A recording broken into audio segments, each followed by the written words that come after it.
사랑하는 반생 여러분 모두 평안하셨습니까? 작년 교과 제13과 마지막입니다. 2024년 제1기 교과 오늘 마지막입니다. 지난 12번에 걸쳐서 10편에 있는 내용들을 살펴보았는데 오늘은 지난주 영원토록 여호와를 경배함에 이어서 오늘 제13가는 너는 여호와를 기다리라. 여러분, 기다리라고 하는 것이 무슨 뜻입니까? 주의 재림을 기다리라고 하는 뜻입니다. 오늘 기억절 한번 보겠습니다. 너는 여호와를 기다릴지어다. 강하고 담대하며 여호와를 기다릴지어다. 시편 27편 14절에 있는 말씀입니다. 우리는 지금까지 이 시편의 구속의 역사, 또 하나님의 위대하신 역사, 또 놀라우신 그 구원의 경험들, 또 창조, 이런 시편에 있는 내용들을 통해서 우리가 예수님을 발견하고 또 이스라엘 백성들의 과거의 그런 역사를 통해서 오늘 우리에게 당한, 오늘 우리가 살고 있는 이 현재 시대에 어떻게 적용하며 어떻게 하나님께 감사하고 찬양할 것인지를 배워왔습니다.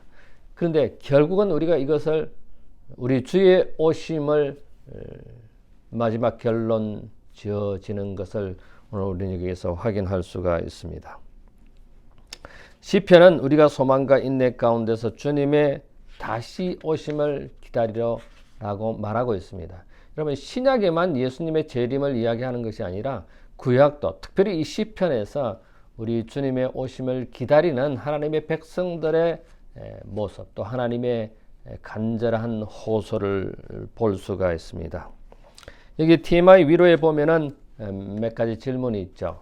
첫 번째, 그대는 무언가 기다리는 시간을 보통 어떻게 보내십니까? 여러분이 기다리실 때 어떻게 보내십니까? 차를 기다릴 때, 또 누군가를 기다릴 때, 또는 내일을 기다릴 때, 혹은 어떤 날을 기다릴 때 무엇을 하며 보내십니까? 한번 생각해 보십시오. 저는 누군가를 기다릴 때 시간이 남으면은 휴대폰을 꺼내고 그 누군가를 만날 상대 혹은 방문 갈 대상을 위해서 말씀을 찾고 기도합니다. 여러분 개개인은 여러분의 삶에 있어서 무엇을 기다리며 어떻게 기다리는지 한번 좀 생각해 보시는 것이 좋을 것 같습니다. 두 번째 질문입니다. 하나님의 약속을 기다리는 우리에게 꼭 필요한 것은 무엇입니까? 우리가 하늘을 향해 가는 그 길이 하늘 길을 달려가는 것입니다. 하늘을 향해, 시온을 향해 달려가는 우리의 모습이 되었으면 참 좋겠습니다. 세 번째, 자신을 높이는 교만과 비교되는 속성은 무엇이며 어떤 의미가 있습니까? 여러분, 여기에 우리를 높이는 교만과 비교되는 속성이 뭡니까? 나 자신을 낮추는 것이죠. 그래서 평안함을 가지는 것이고, 이 시편의 내용에 보면 젖된 아이의 엄마 품속이라고 묘사하고 있습니다. 젖된 아이의 그 품속에 있는 아이의 모습은 좀 이따 다시 자세히 보겠습니다. 네 번째, 하나님은 성경의 역사를 보므로 우리에게 무엇을 바라시고 어떻게 적용하기를 원하십니까? 여러분, 농부가 씨를 뿌리는데 성경의 표현은 울며 씨를 뿌리는 자는 그 열매를 거둘 것이라고 말하고 있습니다. 다섯 번째, 안식일을 위한 시편은 어떤 개념을 담고 있으며 그것은 기자의 어떤 마음을 표현하고 있습니까? 우리가 이 세상에 태어난, 또 이 세상에 만들어진 창조와 구원을 우리가 시편에서 볼 수 있다고 하는 사실입니다. 여러분, 이 시편은 온갖 것을 다 기록하고 있는데 특별히 우리가 살펴본 이 시편을 통해서 하나님께서 이 세상을 창조하시고 우리를 구원하시는 그런 기념하는 사상이 이 시편에 기록되어 있다고 하는 사실입니다. 여섯 번째, 시편 기자들이 아침을 기다리는 것은 그것이 어떤 것들을 의미하고 있습니까? 여러분, 아침을 기다리는, 지금 이 시간에도 동편에 태양이 떠오르려고 합니다. 제가 있는 이곳에 아침을 기다린다는 마음은 무엇입니까? 지난밤의 모든 어두움을 뒤로 한 채 밝은 태양이 떠오르는 것을 기다립니다. 우리의 과거의 환난과 어려움과 흑암, 그런 모든 죄된 삶을 뒤로 한 채 우리 주님이 다시 이 땅에 오시는 것을 기다리는 것을 의미하지요.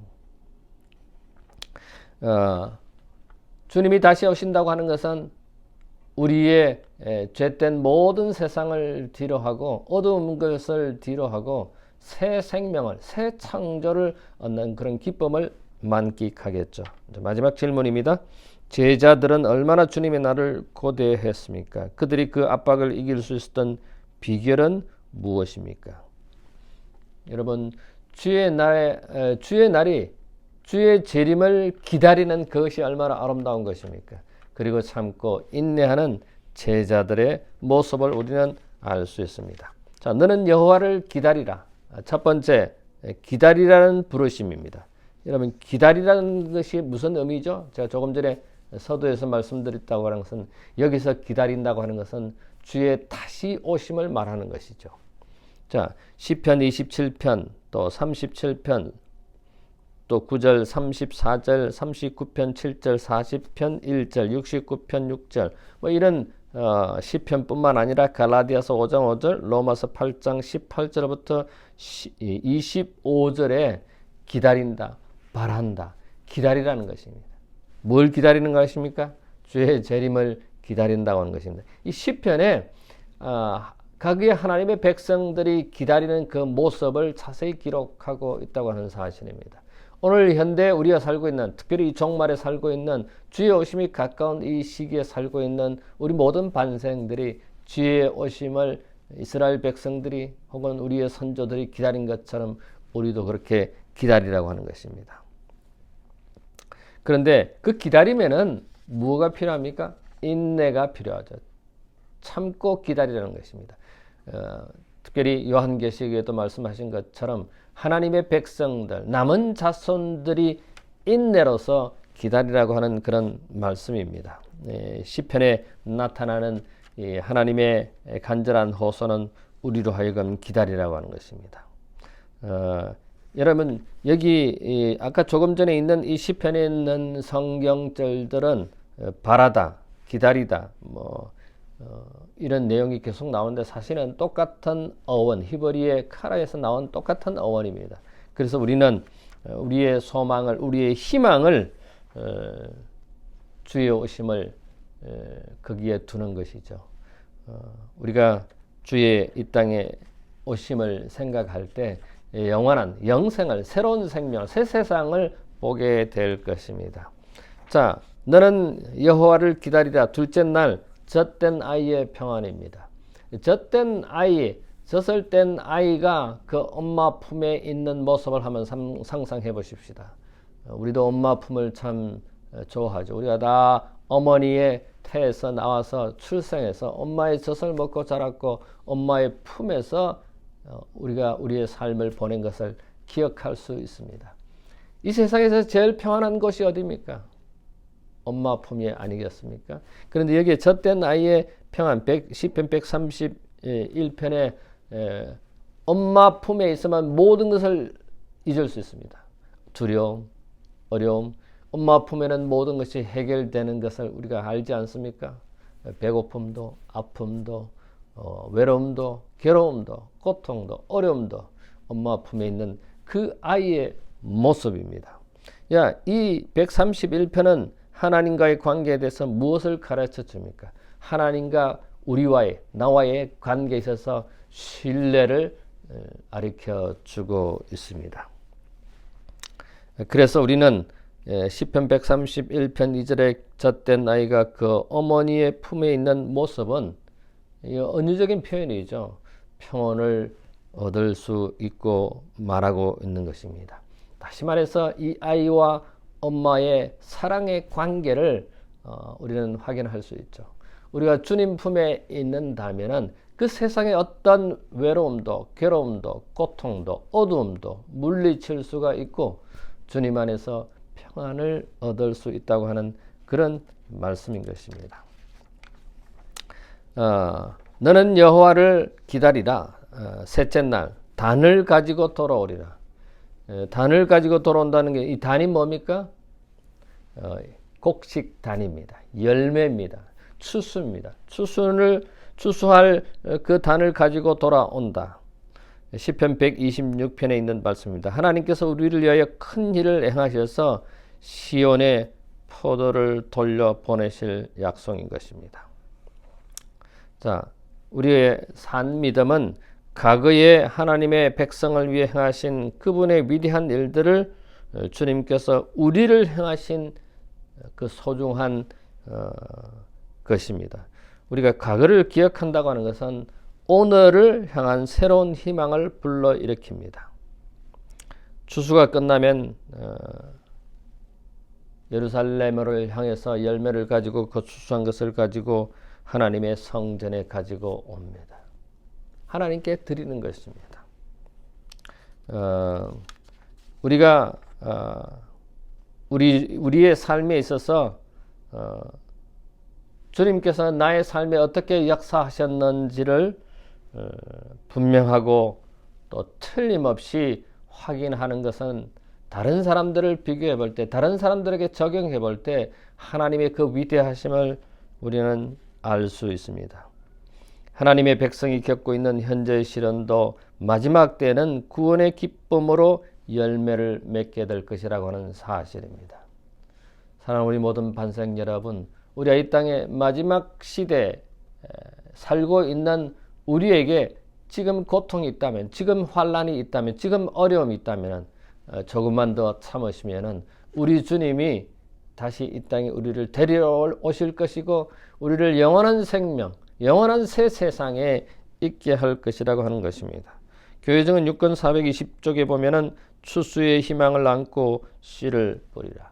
흙에 씨를 뿌리고 마침내는 그것이 열매를 거둘 것이라고 하는 사실입니다.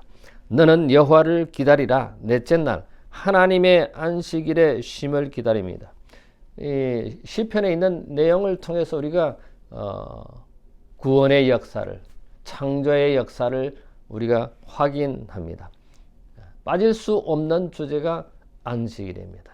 하나님의 백성들이 이 안식일은 무엇을 의미합니까? 쉼을 주시고 회복하게 해주시고 복을 주시는, 시편 92편에 보면은 창조에 대해서, 구원에 대해서 그 하나님의 위대하심을 찬양하는 내용이 기록되어 있습니다.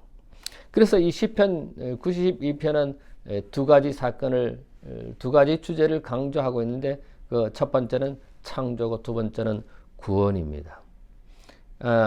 안식일에 창조 기념일, 구속의 기념일, 창조와 구원이 두 주제가 기록되어 있다고 하는 사실입니다. 여러분, 우리가 구원된다고 하는 것은 무엇을 의미합니까? 새로운 세상, 재창조, 새 생명, 영원한 생명을 의미하죠. 사도 바울은 우리가 그리스도 안에 있을 때 새로운 피조물이라고 그랬습니다. 그래서 안식일은 창조의 기념일입니다. 우리는 이 세상을 창조하시고 주관하시는 분을 찬양하며 다가올 평화와 질서를 소망한다. 안식일은 약속을 기다린 쉼과 힘을 주고 그 사람을 성별하게 한다. 그래서 우리에게는, 특별히 우리 재림 성도들에게는 이 안식일이 참 중요하죠.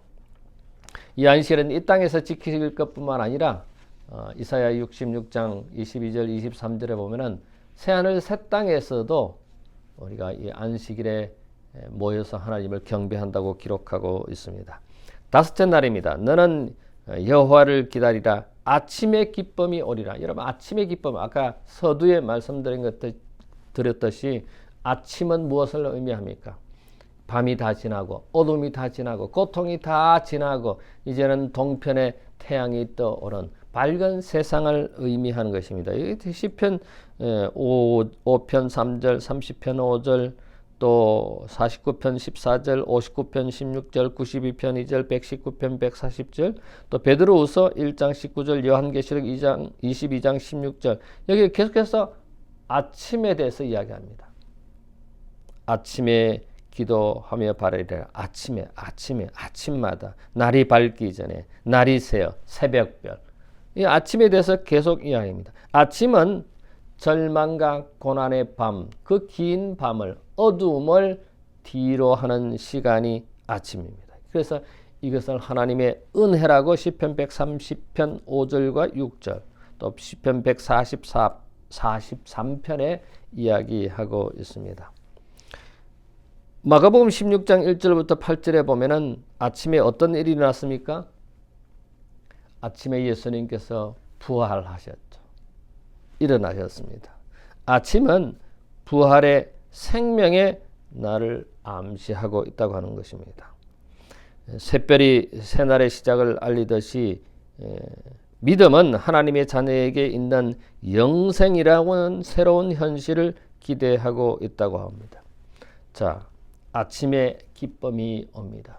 우리가 아이를 키울 때 밤에 열이 많이 나고 또 부모들은 잠을 잘 자지 못하는 그런 상황이 있을 수 있습니다. 근데 아침이 되면 어떻게 합니까?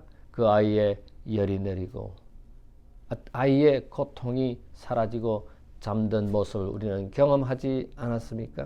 여러분, 아침에 기쁨이 찾아올 것이고 기쁨의 단을 우리 주님께서 가져오실 것이라고 말하고 있습니다.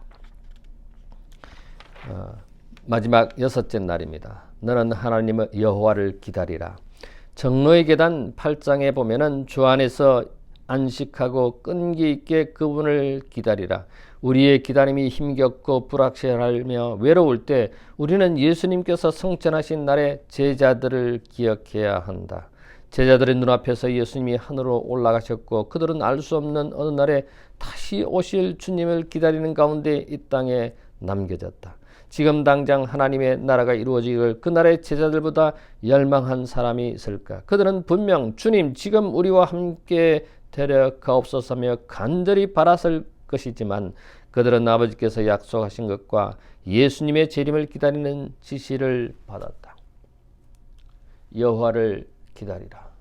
주님을 기다리라고 하는 이 시편의 마지막 호소는 우리가 새겨 들어야 되고 우리의 삶에 적용해야 할 부분입니다. 여기에 몇 가지 토의 질문이 있습니다. 우리의 영적 생활에서 기다림이 중요한 이유는 무엇인가? 하나님의 약속이고 하나님의 명령입니다. 기다릴 때 우리 주님이 기쁨의 단을 가지고 오실 것이라고 약속하셨습니다. 주님이 오실 것을 우리는 기대하고 그 주의 오심을 기다리는 우리 모든 반생들이 되어야 할 것입니다. 기다리면은 뭐가 필요합니까? 반드시 인내가 필요하다고 하는 것입니다. 두 번째 질문입니다. 우리의 기다림의 끝에는 무엇이 있는가? 기다림의 끝에는 무엇이 있습니까? 주님이 오실 것이고 주님이 오시면 악은 망하고 의인은 구원받을 것이라고 하는 그런 결과입니다. 자, 마지막 질문입니다. 죽은 자들에 관한 한 왜 예수님에 대한 그들의 기다림은 완성되었는가? 만약에 우리가 부활하게 되면은 만약에 죽었다가 다시 산다면 죽은 자들이 다시 살아난다면 예수님이 부활하신 것에 우리가 기대어 볼 때 비교해 볼 때 부활한 후에 우리 주님이 다시 온 후에 이 세상은 모든 것이 다시 정리되겠죠. 심판받을 자는 심판받을 것이고 영생을 얻을 자는 영생을 얻을 것입니다. 사랑하는 우리 모든 반생 여러분, 이 시편은 끊임없이 우리를 주의 오심을 기다리라고 말하고 있습니다. 그 기다림에는 인내하고 주의 오심을 기다리라고 하는 말씀입니다.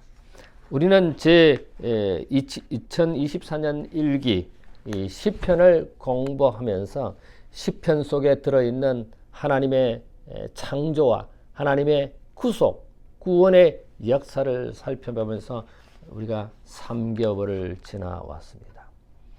사랑하는 우리 모든 반생 여러분, 주님은 오늘 우리에게 말씀하고 있습니다. 너는 여호와를 기다리라. 주의 오심을 기다리는. 그래서 마침내 우리 모든 반생들이 주의 오심을 눈으로 목격하고 공중에서 주를 영접하는 우리 모두가 되기를 간절히 바랍니다. 이제 2024년 제2기 4월, 5월, 6월 둘째 기회는 대쟁투라고 하는 이런 제목으로 주제로 다시 3개월 동안 공부하게 될 것입니다. 여러분, 이 대쟁투 아주 흥미난 진지한 내용들이 주제들이 포함되어 있습니다.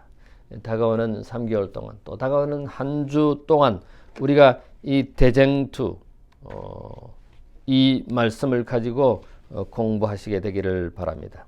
제1과 다음 주 우리가 공부할 것은 모든 전쟁의 배후에 있는 전쟁. 그러니까 전쟁의 배후에 있는 전쟁.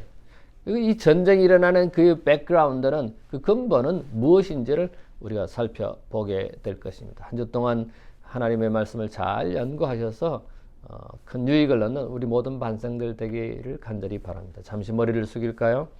고마우신 우리들의 하늘 아버지, 지난 3개월 동안 시편에 나타난 하나님의 창조와 하나님의 구속에 대해서 살펴보게 해주시고, 다시 우리의 마음을 하늘로 시온을 향하게 해주시고, 주의 오심을 기다리는 하나님의 백성으로 삼도록 인도해 주셔서 참으로 감사합니다. 우리 모든 반생들이 주의 오심을 기다리는, 그래서 참고 인내하여 마침내 주님을 만나는 우리 모든 반생들 되도록 인도해 주시옵기만을 예수님 이름으로 기도하옵나이다.